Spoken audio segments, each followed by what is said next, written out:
Today is a great day for all of us because it is the 16th Sahasrara day. That in 16 beats or 16 movements you reach a higher position in the coil. That it is complete.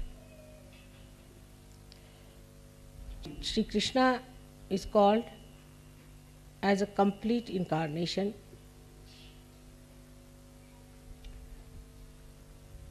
because he has 16 petals. This completeness is called as Purna. So now we move into another dimension. The first one was where you got your self-realization. In the evolutionary process, if you see, the animals are not conscious of many things which human beings are conscious of. Like the matter cannot be used by animals for their own purpose. Also, they are not conscious of themselves at all. If you show a mirror to animals, they do not react to it as if they are in the mirror. Except for, I think, chimpanzee. That means we are rather close to them. So when we have become human beings, we became aware in our consciousness of many things which were unconscious to the animals. So in their brain, they did not understand that they could put matter into their own use. As human beings, you were all unaware of the chakras that existed within you. So your consciousness still was working halfway through unconscious working of the chakras and the conscious working of the mind. You also never felt your autonomous nervous system or your inner organs, how they are working. You did not even feel how you are getting affected by other influences. In human awareness, you had achieved how to relate yourself to others and to the nature. But this ego-oriented approach took you away from natural, real life, and we became artificial.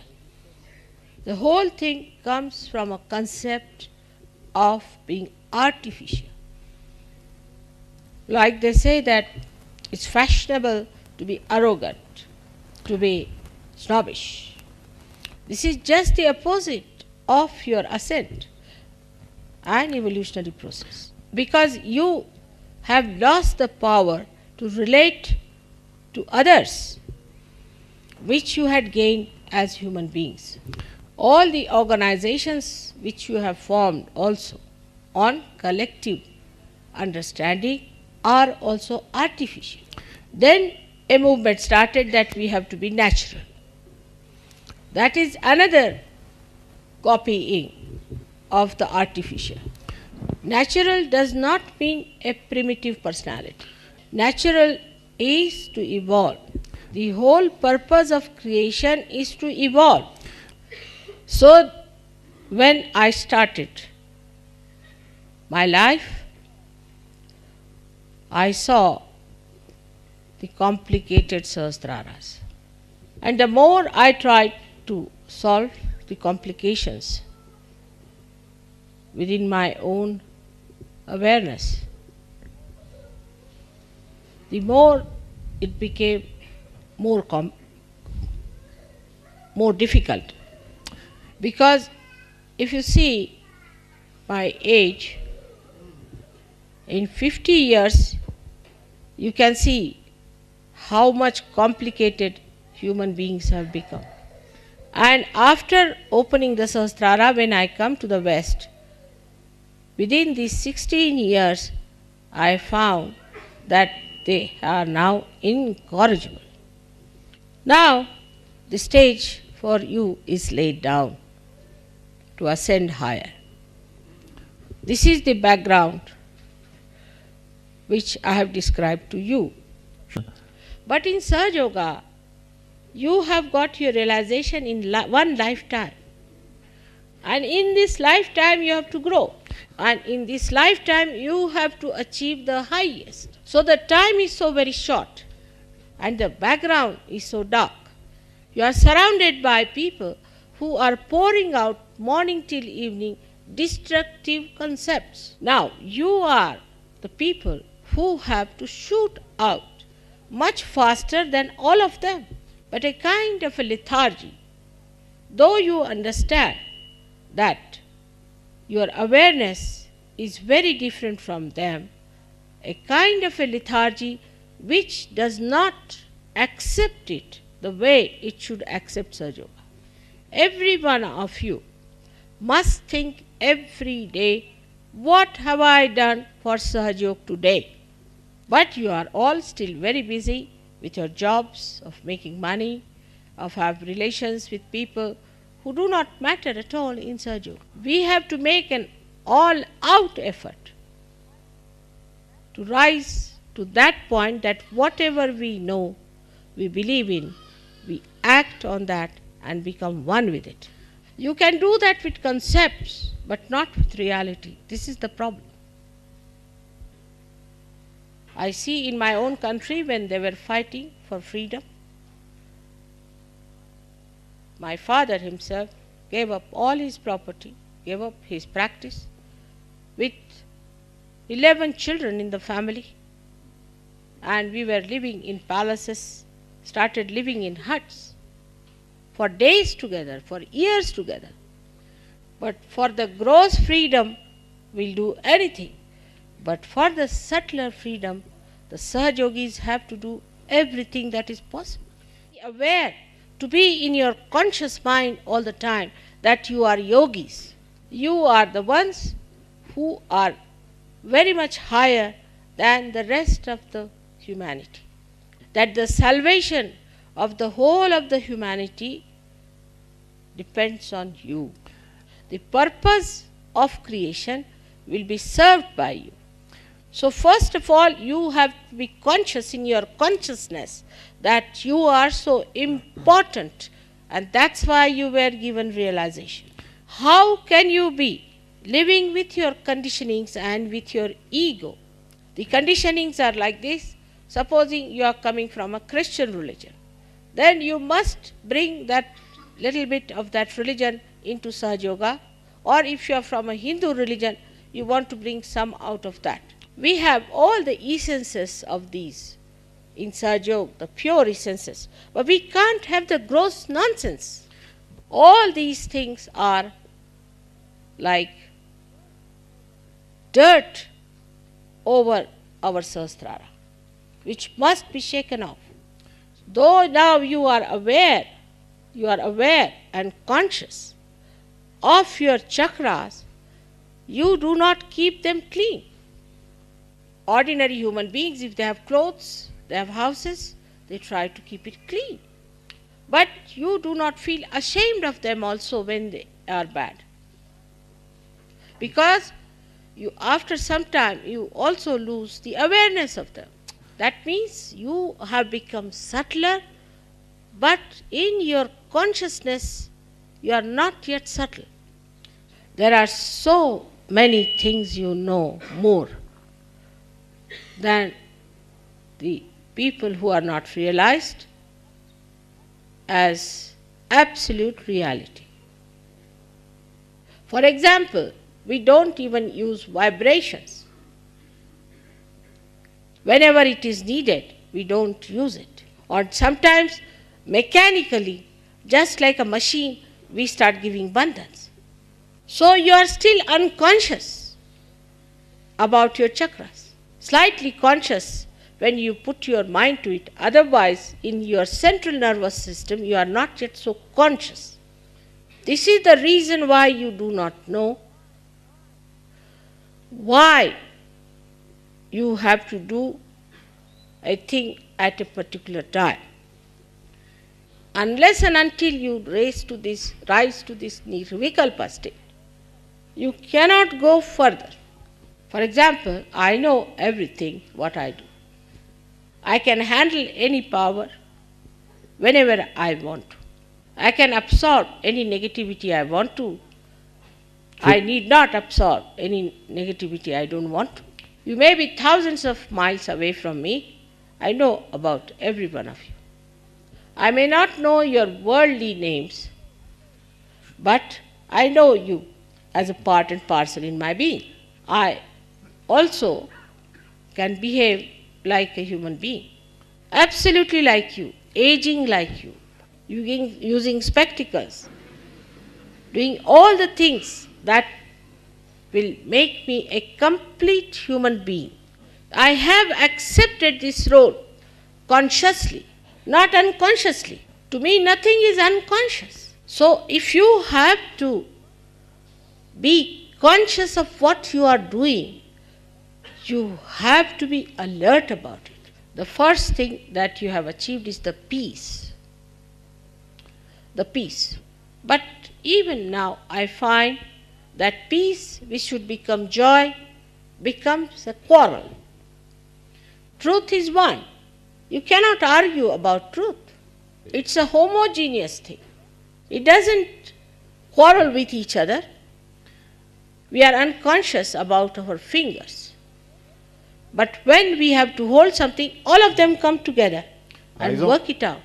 So the part of the brain which is working this out, the unconscious part of it, is to be made conscious.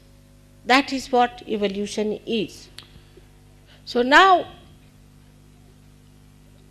adherence to any concept is against evolution. You must learn to face the reality, to accept the reality and act a real way. Now, you may say, Mother, this is a miracle.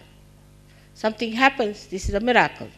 Maybe for the human beings, maybe for Sahajogis also, but not for me, because I know what it is.